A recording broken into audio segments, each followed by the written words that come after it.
What's up, guys? Welcome to Daily Dose of Reddit. This is your host, Zach, and today's subreddit is r/EntitledParents. This story's called, "What do you mean I can't bring 30 kids to this party?" Wow, I didn't realize how long this was, sorry. This is about 2 to 3 years ago, so details of the conversation won't be word for word, but it's burned in my memory so well that it's close to perfect. So here's a little background first off. I have a drama degree. Yes, I'm currently working retail, thank you for asking. During my degree, I got offered a gig as one of Santa's elves at a fancy hotel. This was a legit job, £10 an hour. 2 floors of a hotel completely transformed. We all wore costume and makeup. The Santa had full special effects makeup on and was a trained actor. It was lit. We had an online booking system where the parent/guardian/teacher or whoever was bringing the kids filled out a form. Basic stuff. What time and date would you like? How many kids do you have? What are their ages and names? Easy peasy. So basically, the party would arrive at the hotel lobby, be greeted and signed in by an elf, get a whole magical welcome speech. That elf would escort them up in the lift to a ballroom all decked out in winter wonderland theme with music, cake and sweeties, drinks, mulled wine for parents, balloons, party games, a face painter, magician, and party princesses. It was amazing. Anyway, it was in an area of England known for divas, hair rollers, and heavy makeup, so when a lady came up in the lift with a full face of makeup, hair curled to perfection, and dressed to the nines including heels at 10 a.m., none of us thought anything of it. This is our entitled mother. Entitled mother looks around for a weak link among all the little kids, hotel staff, princesses, and elves, and she spots me. 5'2", painted on rosy cheeks, covered in glitter and making a balloon dog for a little girl. I am the chosen one. I have ascended. I am worthy. So she comes up to me and it goes a little something like this. "Oi, you!" Still in character and trying not to bust this freaking balloon. "Well, hi there, miss. Are you here to see Santa?" "I freaking thought I was, yeah." "Oh, please don't use naughty-less language where kids and Santa can hear us, miss." I hurriedly finish the balloon because I don't want this little girl getting frightened. I hand it to her and she scampers off to her mom. "Are you the manager?" I'm Santa's head elf, yes. How can I help you?" "You can tell me why your staff are so freaking clueless." I realize that she doesn't give a frick about the kids in the room, so I guide her out in the hall and close the ballroom doors. I drop character and ditch the high-pitches American accent. "Listen, I'm really sorry. Can you tell me what's happened and I'll try to fix it?" "You freaking better fix it. That stupid prince downstairs is saying I don't have a booking. I freaking booked with your online form." I ignore the blitz comment because I just want this woman sorted ASAP. "Oh, that's not good. Let me take a look at our bookings." I go grab the clipboard with a printout of the day's booking on it. We had one upstairs to tick off each group as they came up the lift. What name have you booked under?" "Karen Arsehole." "Nope, you're right here. The girl downstairs must have missed you. Arsehole party, 1 adult and 3 kids. "Oh, for frick's sake, you're thick as each other." Getting annoyed now. "Excuse me?" "It's 30.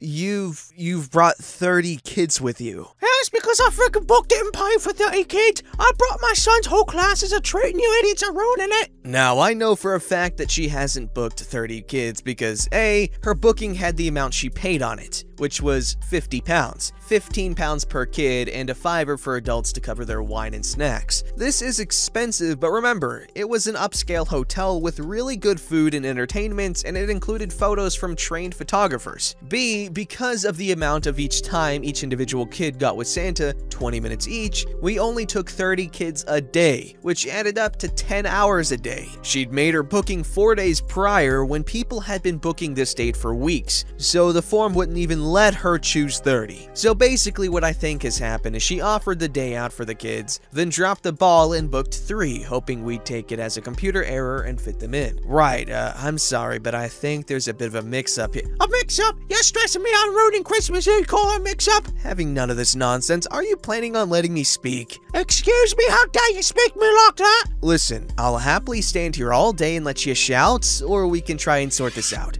It's up to you. Quiet but somehow angrier, she says, I paid a fortune to bring these kids out here today. Of course, you're gonna sort it out. Actually, madam, you've paid 60 pounds. If you had booked 30 children, you would have paid 455 pounds. Quick math. Oh, you call me a liar? Not at all. I just think you might have gotten a bit confused with the booking form. It can be hard if you aren't used to it. Obviously realizing I'm not budging here and seeing it out. Alright then, I'll pay the rest. How you got a card machine? Bracing myself, unfortunately, we cannot accommodate a large booking today. What? Each kid is allotted 20 minutes with Santa, and not including your 3, we have 21 other children booked today. We simply don't have the time. Well, you just have to stay open then, won't you? No, I won't. That would require me to keep staff in until roughly 5 a.m., break labor laws, licensing laws, and greatly disturb the sleep of hotel guests. It's not doable. Are you joking? A few of your staff wouldn't be bothered to stay late to make Christmas magical for a group of children. Nope. The law doesn't allow it, I'm afraid. We all arrive here bright and early at 8 a.m., meaning we wouldn't get the legally required break between shifts. I'm sorry, but my hands are tied. Well, then you'll have to come and tell a group of 30 children that Santa doesn't want to see them. She reaches out to grab me as if she's gonna drag me to the lobby. I just snatch my arm back and take a step away from her. Sorry, I've been away from my work for too long already. If you're willing to come back at about 7:30 this evening, then Santa may be able to come down and say a quick hello as a group. I paid for what you advertised. You said they get 20 minutes each. You're welcome to bring 3 of them up for 20 minutes, which is what she paid for. Entitled Mother takes a deep breath as if she's meditating. Then she looks at me with a bright, obviously fake smile. Listen, I really don't want to do this because it's so embarrassing, but you know who I am, yeah? Guys, I honestly had zero idea who this woman was. I even looked at her booking again to see if I recognized the name. Nope, she could have been the milkman's second cousin for all I knew. No? Her face drops like a piano out of a window. She's now a weird mix of confused and angry that makes her look vaguely constipated. Are you serious? Yeah? You didn't know me? No. Should I? Before she can answer, my little radio crackled and the lobby elf calls for me. I hold up a finger to Entitled Mother and walk a few paces away to talk privately. Hey, P, are you there? Yep, go ahead. Did a blonde lady head you away? She left a massive group of kids down here and I can't keep an eye on all of them anymore. They're gone mad down here and I need to check in new arrivals. She's been gone way too long. She left them there? Yeah, I've got a doorman keeping them inside and one of the receptionists is guarding the lift. He's already stopped about 5 of them from coming up to you. Right, give me a sec. I turn to Entitled Mother. Have you got another adult with you? No, I'm chaperone. Right, I'm gonna have to ask you to return to your party and keep watch over them, please. Fine, I'll go kick them. We'll be right back to sort this nonsense out. No, you may not bring an additional 30 children up here. We haven't got room and it's a fire hazard. I didn't freaking know if it was a fire hazard, but it sounded authoritative. They'll be fine. I'll put them in the party room while you find room for them to see Santa. Y'all, this woman hasn't heard a word I've said. Also, no, she freaking can't take an extra 30 kids into the party room.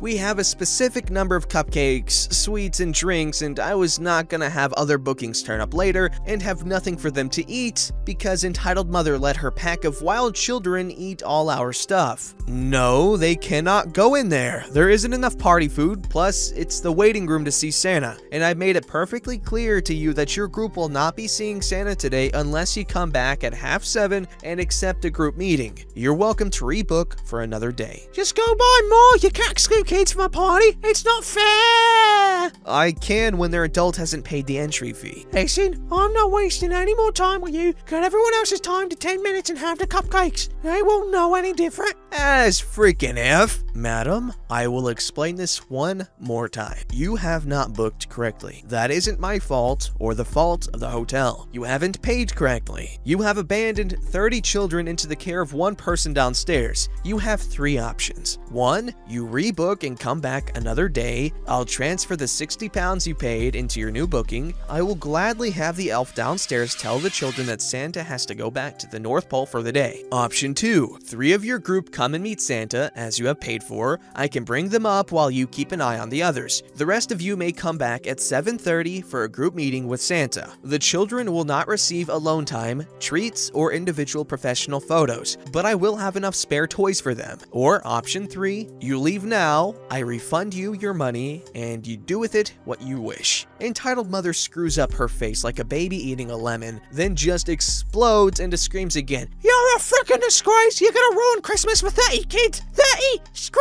you! What the frick is wrong with you, you frickin' fat bench? Full disclosure, I am pretty chubby, so this got me a bit riled up. Alright, option 4. I call security and have you removed from the hotel. I lift my radio to call security. You're a frickin' cooter! Guys, this bitch hawks and chokes for a second before I realize what's happening and step back. She spits on me. Now it hits me in the chest. But if I hadn't stepped back, I'd have gotten a face full of leftover teeth whitener and saliva. Disgusting. I fight down my revulsion and look at her blankly. She stood there, all tense, obviously expecting a fight. But I'm a classy beach, so I just walk up to the lift, push the button, and gesture for her to get inside when it arrives. Then radio security as soon as the door closes. I didn't get to see firsthand what happened once she got down to the lobby because security called me in to change my costume and fill out an incident report straight away. But a receptionist later told me she was dragged out screaming in full view of her gaggle of kids. So I'm sure all those children went home to mommy and daddy with a good story. As for me, I relaxed for a little bit, got a snack, and then got straight back to work. Someone later told me that she was a footballer's wife. Her husband plays for Liverpool, apparently. I've still got no clue who she is. First off, I don't care if my English accent was bad. That's the point, okay? It's satire. I'm making fun of entitled English women.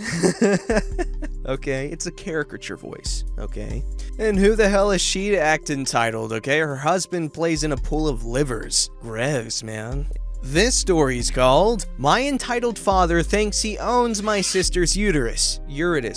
My sister was in a toxic relationship for 6 years. Unfortunately, like many women that went through the same, she was manipulated by her ex-boyfriend and didn't have enough self-esteem to stop the toxicity. She didn't think it was toxicity until things got really ugly. Fortunately, the marriage ended last week, and now she is in a much better shape and headed towards a better life. After the breakup, my sister reunited with the family to tell us about it. This is when the entitlement took place. The cast is Entitled Dad, Entitled Mom, Sister, and me. This is how the conversation went. Everyone, I have important news. I broke up with insert crappy ex-husband's name. What? Why? What happened? She proceeds to tell the story of a 6 years toxic relationship with a lot of verbal and even physical toxicity. Well, okay, but what about me? What do you mean, Dad?